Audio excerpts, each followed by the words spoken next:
নলবাৰী কাণ্ডৰ পিছতে ৰাজ্যখনত পুনৰ আৰক্ষীৰ ওপৰত আক্ৰমণৰ ঘটনা। এইবাৰ ঘটনাৰ স্থান বঙাইগাঁও জিলাৰ চিজন গ্ৰামৰ দৰকিনামাৰী গাঁৱৰ এটি পথ নিৰ্মাণক কেন্দ্ৰ কৰি দুই পক্ষৰ মাজত সংঘটিত হোৱা বিবাদ নিষ্পত্তি কৰিবলৈ যোৱা আৰক্ষী দলৰ ওপৰত আক্ৰমণ একাংশৰ।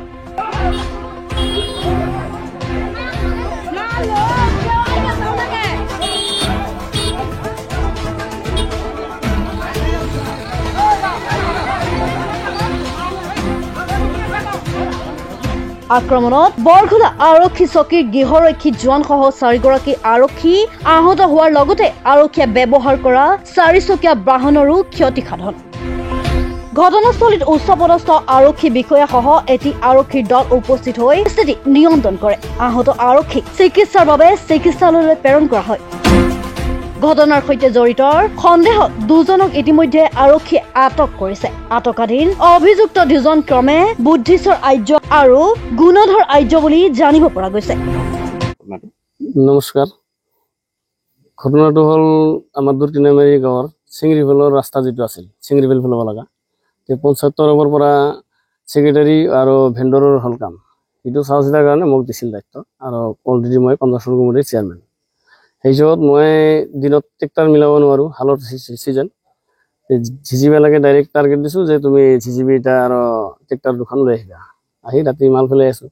মাল ফেলাই যাওঁতে তাতে প্ৰতিবাদত ওলাল প্ৰথমত এই আপোনাৰ সুশান্ত আৰ্য, তেওঁৰ দেউতাৰ নাম হ'ল ৰঞ্জিত আৰ্য, আৰু পৱন বিশ্বাস, দেউতাৰ নাম হ'ল ভানুৰাম বিশ্বাস, আৰু মেম্বাৰ দেৱজিৎ মণ্ডল, দেউতাৰ নাম হ'ল হৰিপদ মণ্ডল। এইকেইজনে প্ৰতিবাদ কৰোঁতে আৰু 2-4জন আছিল, নামটা মই ইমান নাজানো। এই দুইকেইজনে প্ৰতিবাদ কৰাৰ পিছত মেম্বাৰটা গুচি আহিল। গুচি অহাৰ পিছত মালটা যাই পেলাব যাব, তাকে গুৰুলা গুৰুলি ধৰি বৈধ বানাবি আৰু কি, এই ধৰণৰ প্ৰচেছ কৰিছে।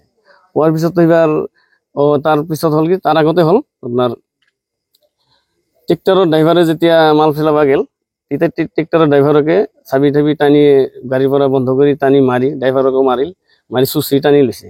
টানি লোৱা মানুহ হ'ল ৰাম আৰ্য আৰু এই সুশান্ত আৰ্য, আৰু লগত ৰামৰ পৰিয়ালো আছিল।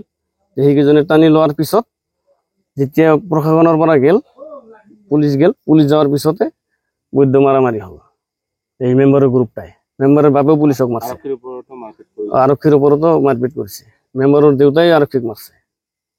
কি কাৰণে আৰক্ষীৰ ওপৰত বা আপোনালোকৰ এই ৰাস্তাৰ কামটো নতুন মেম্বাৰক দিব লাগে।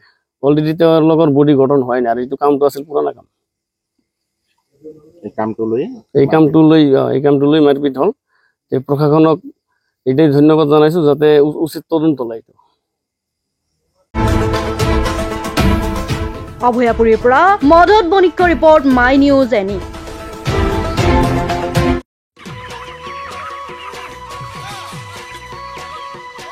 অতি কম দিনতেই একোটা এনেকুৱা হৈ যায়।